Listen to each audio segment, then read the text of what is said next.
Catch up on all the live shows right here on africatechradio.com. You're welcome to Cruise Control with me, Daniel, on Africa Tech Radio. And today we are diving into the relationship between technology and social activism.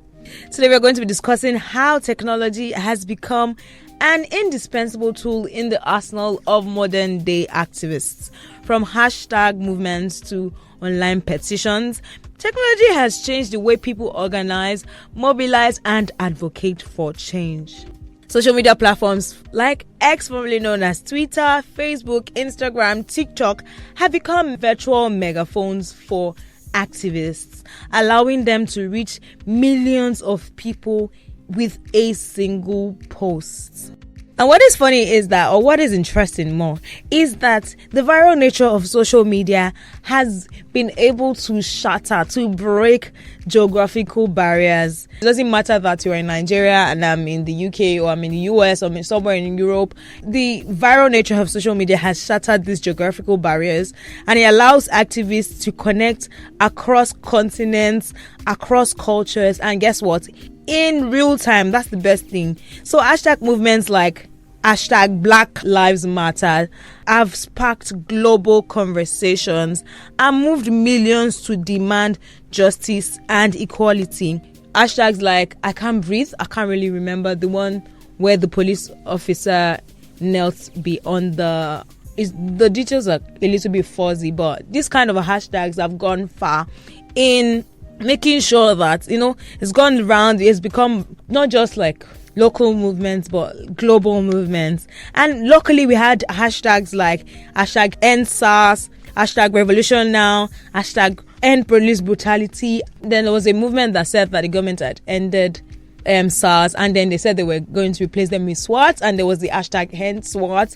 And not only was this movement online, it actually translated to an actual physical movement where millions of Nigerian youths came out in their various states of the country, came out in their various localities to protest against police brutality, something that was affecting all of us. And this started with the power of a tweet. So it's really interesting what social media can do, what technology has been able to do, and how it has been able to help us to organize. You don't have to form unions, you don't have to do this, you don't have to do that. All you have to do is, it just takes the right person to send a tweet out to make people come outside and fight for the things that they believe in. And also, let's not overlook the roles of smartphones and live streaming technology in documenting acts of injustice on the front lines of protest and demonstration. If we remember vividly the things that happened in 2020, we had people live streaming. We had videos where people were live streaming and taking videos of them being brutalized by the police, like taking videos of them going through this and going through that. And even throughout when the protest was holding, there were videos coming out up until the protest scattered and things happened after. It was a lot of live streaming and people got to see what was happening in real time, undeniable, unrefutable evidences. So as I was saying, that these things like social media and live streaming technology have become powerful tools and very indispensable for bearing witnesses to human rights abuses and holding the authorities accountable for their action. From police brutality to environmental disasters, these tools have become very, very important in holding authorities accountable and rallying for support in urgent cases. For instance, we remember that during the protest in 2020, the End SARS protest, millions of people actually went ahead to crowdfund, to gather money to support the cause. So it's interesting what social media can do.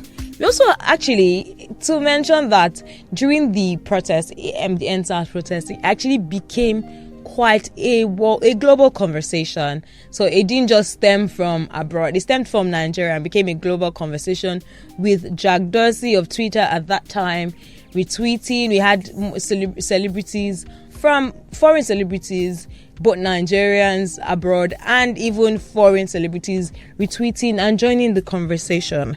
We also had the use of crowdfunding applications like GoFundMe, activists could raise legal fees, raise money for food, raise money for different things. And even till now, crowdfunding apps like GoFundMe still get to be used a lot. We have gotten to the extent in Nigeria where we are crowdfunding for kidnappers. It's funny, but it's sad that we have gotten to the point where we are crowdfunding for kidnappers. But yes, that's also happened. But we also have the use of these crowdfunding apps to crowdfund for causes that people are interested in. Just recently, it was used to crowdfund for a woman on Twitter. I think her name is Momizi. The GoFundMe was used to crowdfund for her. Not crowdfund for her, more like to gift her. So not like there was a request, but sometimes there are requests and people create GoFundMe accounts so that they can crowdfund for people to help them for one case or another. So the use of this crowdfunding applications or websites is so that people can raise funds for humanitarian aid, bypassing the traditional gatekeepers and tapping into the collective generosity of the online community. Because trust me, the online community is actually quite generous. But as always, with all these technological advancements, it comes with the need for caution. So we must be mindful of the fact that there are some people that do not actually have access to digitalization. Some people are marginalized. Some people are in marginalized communities and they don't actually have access to these tools. So we must ensure that our online activism actually translates into meaningful offline action, which is like what happened with the NSAS protest. So in case you were not available, you were not aware, or you don't have the appropriate tools, or you're not just don't have Twitter, or you didn't have Twitter, or you don't have a phone that is online or something like that, the fact that the online activism, the social media warriorness, sorry, but like the social media battle, the social media protest actually translated to something that happened offline that enabled other people to join in was actually very fantastic. Also, we must know that as social media activists, we must safeguard our digital footprints and advocate for policies that protect our online freedom. So it's not enough that you think that you're offline, you're behind the keyboard, nobody can see you. If they intend to see you, they would actually see you. So we have to advocate for policies that will protect us, not just for freedom of speech, but freedom after speech online. Because sometimes, and I've heard like countless people say that freedom of speech is very much allowed, but freedom of after speech, that one cannot be promised. So we must have policies that will ensure that no matter what you say online, unless you are cyberbullying people, at least there should be rules, there should be policies against cyberbullying. But apart from that, I think that we should be able to speak our truth online and offline without being scared for our lives, except when you're maybe slandering or committing libel against the person. I think that's all the time that we have for today. Thank you for joining me today on Cruise Control. And I want to remind you that you should remember to continue to use your voice. Remember that the power to effect change lies within each and every one of us. Your voice matters. Keep fighting for what you believe in, offline and online. Do not forget to follow us on all our social media platforms. Stream us on all streaming platforms. Follow us on YouTube, TikTok, Twitter, Instagram. Subscribe to us on YouTube. Listen to us on all social media platforms at Africa Tech Radio. And search for us on Google at Africa Tech Radio. Have a wonderful rest of the day. Africa Tech Radio, the conversation never ever stops. Thanks for listening, and don't forget to catch up on all the live shows right here on africatechradio.com.